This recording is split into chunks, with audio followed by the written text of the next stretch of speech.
We've been asked to regret the decline of an authoritarian church that intertwined itself with an emerging state to create a quasi-theocracy that lasted almost 100 years in Ireland. My parents were born in the 1920s when the state was being formed, when the first censor said that he knew nothing about films, but he knew the Ten Commandments, and the government set up a committee on evil literature at the behest of the Catholic Church. The Constitution, which was co-written by Archbishop McQuaid, who thought that women got sexual pleasure from tampons, effectively created a theocracy in Ireland. They were obsessed with controlling sexuality. Divorce, abortion, homosexuality, contraception were all illegal. Women's place was officially in the home. Yet from the 1940s onward, at least, the Catholic Church committed and covered up horrific crimes against children. If you look, and it's important to know the extent of this, if you read any of the tribunal reports, you'll find that Christian brothers stripped, punched, flogged, burned, scalded and stabbed boys in their care. They masturbated while beating boys. They made boys masturbate them and they raped them. Nuns slapped, kicked, burned, beat and bit girls in their care. They beat girls for having soiled sheets or pants or for seeking sanitary protection when menstruating. Nuns also locked away vulnerable women in Magdalene laundries and mother and baby homes. They sold their babies to American couples and they buried dead babies in sewage tanks. In the 1950s, when one government minister, Noel Brown, tried to stand up to the Catholic Church by making healthcare free for mothers and children, he had to resign because of Catholic Church opposition. This is what we're being asked to regret the decline of. I was born a bit later. I was born in the 1960s, when the Catholic Church ran and still run most of our publicly funded schools and indoctrinated us with Catholic theology with the aid of leather straps. John McGahern, a novelist, was dismissed from his job as a teacher in a publicly funded Catholic school for writing a novel and for marrying a foreign bride in a registry office. And alongside all of this, and alongside the abuse in industrial schools, Catholic priests were raping children in parishes all around the country. And the Catholic Church as an institution was aware of that, and the Catholic Church as an institution was covering up these crimes. I'll give you just two quick examples from the 1970s. Father Tony Walsh was an Elvis impersonator in Dublin. And when parents complained to the Dublin Archdiocese that he was sexually abusing their children, their response was to ask him to confine his Elvis gigs to outside the parish so as not to upset people. And he went on to rape hundreds of children, on average once a fortnight, for many years. Father Brendan Smith was sexually abusing children, and the Catholic Church swore his victims to secrecy in order to protect the good name of the Church. He also went on to rape hundreds of children, and one of the committee who swore his victims to secrecy went on to be Primate of all Ireland. This is an institutional behaviour. It's not rogue priests. It's institutional cover-ups of their behaviour and protection of their behaviour. In 1979, we had a papal visit to Ireland where the Pope's warm-up act was Bishop Eamon Casey and Father Michael Cleary, both of whom nobody knew at the time, had secretly had children with vulnerable women. Many of your parents were probably born in the 1980s when the Supreme Court rejected David Norris's case against the ban on gay sex in Ireland.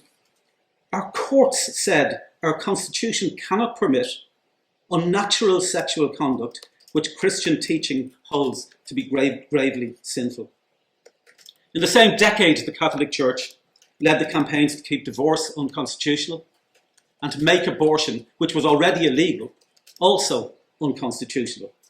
And that then led to the X case, where the state took out an injunction to prevent a raped teenage girl from travelling to England to have an abortion because of that Catholic-inspired Constitution amendment. Many of you were probably born this century as the details of the Catholic Church's crimes were gradually being exposed. Fianna Fáil tried to protect them by making a secret deal, hiding the Attorney General from it, to limit the Church's liability to compensation claims by victims of their crimes. And Catholic bishops deliberately misled and deliberately lied to state tribunals about the crimes of their organisation, including inventing false records of meetings about priests who were sexually abusing children. Canon lawyer Father Tom Doyle said that Dublin is one of the worst cities in the world for covering up clerical child abuse. And as has been mentioned before, the interaction between church and state comes into play here. In the Louise O'Keeffe case, our Supreme Court ruled that the state was not responsible for protecting children from sexual abuse in publicly funded religious-run schools.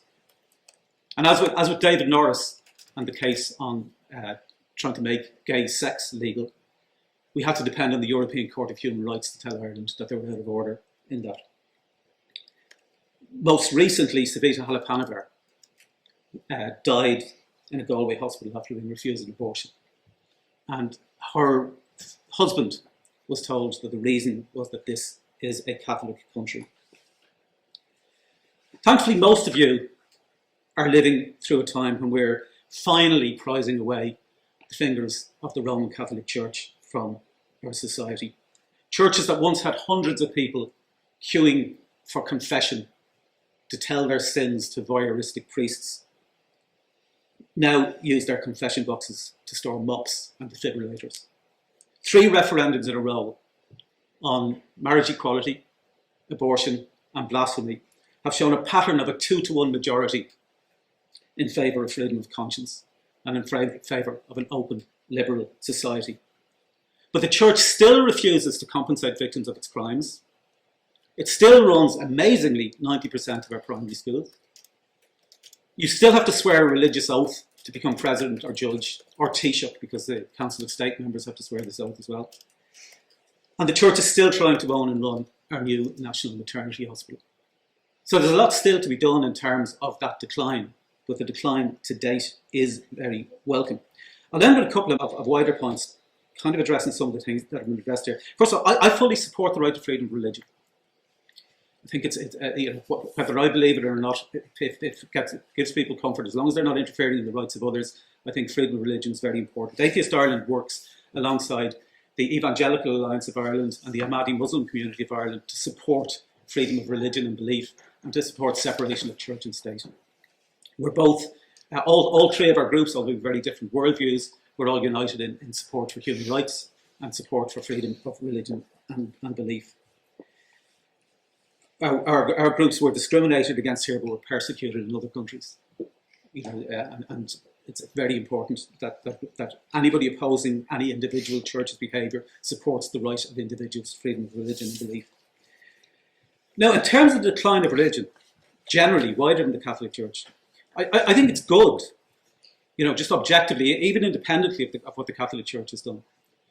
Because I think that faith and dogma are unreliable ways of understanding reality and of understanding morality. And that's not just restricted to religion. Some people have faith in communism, the unregulated free market, Brexit, any number of things online where people get involved in social bubbles and just don't listen to anybody else. So I think that faith is unreliable anyway, and that's the core problem, and it can just as easily be applied to secular projects as to religious projects. But the difference between religious faith and secular faiths is eventually secular faiths bump into reality and you realise they're not working and you're faced with reality, whereas religion hides its testability in an imaginary afterlife, and so it never reaches those checks and balances. And secondly, I believe the decline of religion just worldwide, I think it's inevitable.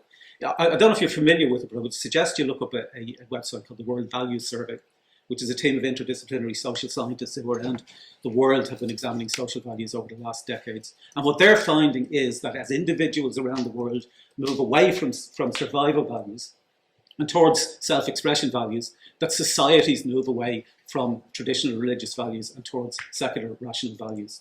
And that's happening around the world, and the triggers seem to be investment in health, communications, technology, education, moves towards democracy, control, or at least perceived control over their own life. And that's happening at different paces in different countries, but that's the direction that society is moving. So the decline of religion generally is, I think, good and inevitable, and in Ireland particularly is necessary because of the authoritarian control that the Catholic Church has had by intertwining itself with our state for decades. And on that basis, I think we should welcome and not regret the decline of the Catholic Church in Ireland. Thank you very much.